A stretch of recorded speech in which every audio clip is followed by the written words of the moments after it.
Hey, hello guys, welcome back to Zhejiang Tongli, and my name is Richard. So today I'm giving an update on our new workshop. So as you can see, we are putting up our first steel structures of our new workshop, our 300 tons lifting capacity new workshop. And then in this new workshop, we'll be installing a 16 meters vertical lathe and a machining center that we're able to take on bigger parts, and also we're able to do the gear holdings of 15 meters diameter girth gears.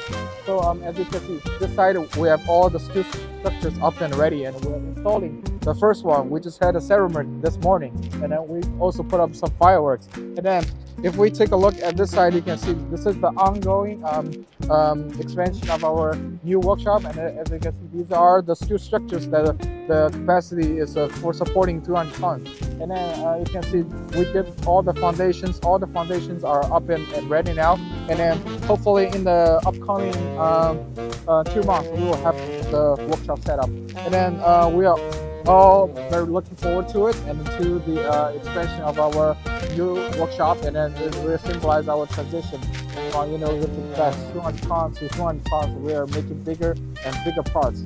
So yeah, thank you guys. I'll see you in our next video.